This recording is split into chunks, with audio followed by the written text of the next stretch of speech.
Я запитав сьогодні у 27 лідерів Європи, чи буде Україна в НАТО. Запитав прямо. Всі бояться, не відповідають. А ми не боїмось. Ми не боїмось нічого. Не боїмось, захищаючи нашу державу. Ми не боїмось Росії. Ми не боїмось говорити з Росією. Ми не боїмось говорити про все. Про гарантії безпеки для нашої держави. Не боїмось говорити про нейтральний статус. Ми ж зараз не в НАТО. Але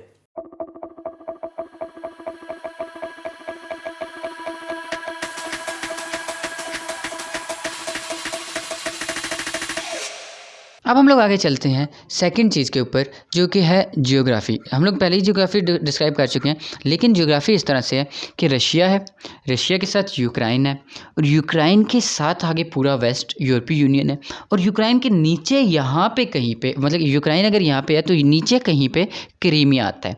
ठीक है, अब क्रीमिया का मैंने क्यों बताया, अभी थोड़ी देर में डिस्कस करते हैं क्रीमिया का क्यों बताया। लेकिन और दूसरी चीज़ हम लोग डेमोग्राफी भी डिस्कस कर लेते हैं चलते चलते। डेमोग्राफी इस तरह से है कि जो हमारे पास वेस्टर्न साइड है, जो कि राइट बैंक थी, उसके अंदर क्योंकि वेस्टर्न इन्फ्लुएंस ज़्यादा था, तो उस वेस्टर्न इन्फ्लुएंस की वजह से वहाँ पे ज़्यादातर लोग यूक्राइनियन बोलते थे और कैथोलिक क्रिश्चियनिटी फॉलो करते थे। जबकि जो हमारे पास लेफ़्ट बैंक था, क्योंकि ईस्टर्न साइड था नाइपर्स रिवर का, उसके अंदर ऑर्थोडॉक्स क्रिश्चियनिटी ज़्यादा थी, और ऑर्थोडॉक्स क्रिश्चियनिटी के साथ साथ रशियन डायलेक्ट भी ज़्यादा बोला जाता था उस जगह के ऊपर। अब ये डेमोग्राफिक जब हमारे पास वो आया, और इसके साथ साथ चलते चलते हमारे पास टाइम के अंदर आता है आगे 2014। अब 2014 में क्या हुआ, अब 2014 का जो टाइम था वो अरब बहार का टाइम था, वो अरब स्प्रिंग का टाइम था। उस टाइम पे अरब के अंदर हर हुकूमत का ही तख्ता उल्टा जा रहा था तकरीबन। तो यूक्रेन ने कहा कि हम क्यों पीछे रहें, अरबों ने, ज़ाहिर सी बात है अब हर चीज़ का ठेका अरबों ने तो नहीं उठाया हुआ, हम लोग भी यही करते हैं। उधर भी एक इनकलाब आया जिसे रेवोल्यूशन ऑफ डिग्निटी कहा जाता है। अब ये रेवोल्यूशन ऑफ डिग्निटी क्या है, रेवोल्यूशन ऑफ डिग्निटी ये है कि यूक्रेन का एक रशियन नवाज़, मतलब कि उसका इन्फ्लुएंस जो था वो इन्फ्लुएंस्ड था रशिया से, प्रेसिडेंट था, उसने ईयू के साथ मुआहदों के ऊपर सिग्नेचर से, मतलब कि यूरोपीय यूनियन पे मुआहदों के ऊपर दस्तखत करने से इनकार कर दिया।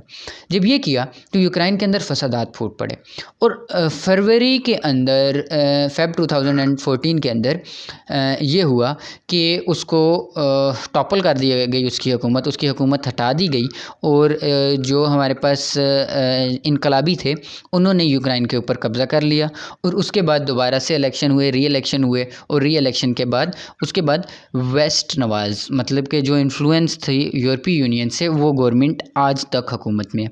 अब जब यूनिकोविक को निकाला गया हुकूमत से, उसने रशिया कॉल करके उसने कहा कि अंकल मुझे तो निकाल दिया है, आप ऐसा करें कि आप आ जाएं क्रीमिया पे हमला कर दें, और क्रीमिया को कब्ज़े में ले लें। अब रशिया ने भी इसी तरह से किया। रशिया ने 1 मार्च को क्रीमिया के ऊपर हमला कर दिया।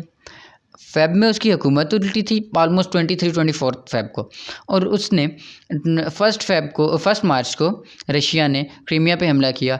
2 मार्च को रशिया ने कब्ज़ा कर लिया उसके ऊपर, और उस क्रीमिया को एब्जॉर्ब कर लिया। अब क्रीमिया जो है वो जजीरा नुमा है, मतलब कि उसके 3 तरफ पानी है, एक तरफ उसके यूक्रेन और रशिया की सरहद में लगती है। ठीक हो गया। तो अब जब क्रीमिया के ऊपर आ गया, उसके बाद से यूक्रेन को आया कि यार ये रशिया तो जब हमारे पास आएगा, उसका दिल करेगा आएगा हमारे पास, हमारा इलाका लेगा, वापस अपने पास चला जाएगा। तो यूक्रेन ने यह किया कि अपनी मजबूत करने के लिए, जैसे वो हमारे यहाँ पे होता है कि लड़के बुलाते हैं, यूक्रेन ने भी सेम यही काम किया। यूक्रेन चला गया नाटो और यूरोपीय यूनियन के पास। उसने उनसे कहा कि देखो यार, इस तरह से बात है कि हम लोग हैं यूरोप में, तुम्हारे साथ हैं, रशिया है कम्युनिस्ट मुल्क, ठीक हो गया। अब रशिया ने तो जब भी दिल करना है हमारे ऊपर हमला कर देना है, अब तुम बताओ तुम लोग हमें कैसे रोकोगे। नाटो ने भी यही किया कि उसने, क्योंकि नाटो को एक सेफ़ बेस चाहिए रशिया के पास ताकि वो रशिया के ऊपर नज़र रख सके। तो उसने ये किया कि उसने कहा यूक्रेन को कि भाई किस लिए, क्यों परेशान हो रहे हो, हम लोग किस लिए हैं, इधर ही है ना। उसने कहा आओ जी, चलो सारे आ जाओ। अब अभी तक मुआहदा नहीं हुआ नाटो का, नाटो में यूक्रेन फॉर्मली नहीं है, लेकिन नाटो कह रहा है कि अगर तो रशिया ने यूक्रेन के ऊपर हमला किया तो वो नाटो के ऊपर हमला तस्वर किया जाएगा। नाटो के अंदर जो ममालिक हैं उनके ऊपर भी एक लंबी वीडियो बनेगी इंशाल्लाह जल्दी। तो अच्छा, अब हम लोग बात कर रहे हैं अपने टॉपिक के ऊपर वापस आएँ। तो नाटो ने ये कह दी है, आज रशिया ने हमला भी कर दिया है। अब पता नहीं नाटो क्या करता है, ये नहीं पता, लेकिन नाटो ने कहा हुआ है कि अगर रशिया उसके ऊपर यूक्रेन के ऊपर हमला करता है तो वो नाटो के ऊपर हमला तस्वर किया जाएगा।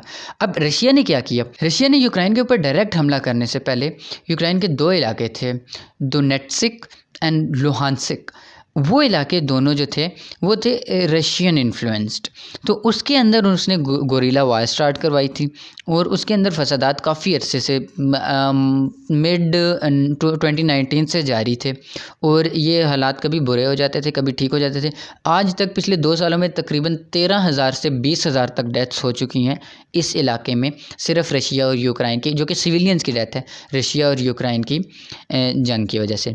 अब बहुत सारे लोग इस करंट सिचुएशन को वर्ल्ड वार 3 की तरफ जाता हुआ भी देख रहे हैं, क्योंकि रशिया ने यूक्रेन पे हमला किया और यूक्रेन इस काबिल नहीं है कि वो रशिया पे जहारियत कर रहा है उसको काउंटर कर सके।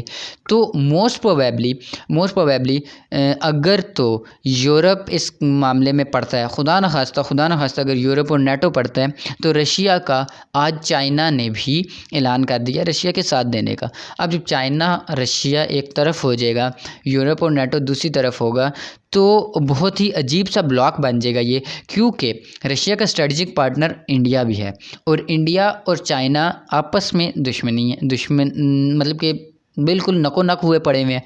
दूसरी तरफ सऊदीया है, वो नाटो के साथ भी है और वो रशिया से अभी आर्म्स की ट्रेड भी कर रहा है। इसी तरह से हमारे पास बहुत सारे, और पाकिस्तान जो है इस टाइम पे बिल्कुल 2 जगह पे फंसा हुआ है कि वो किधर जाए।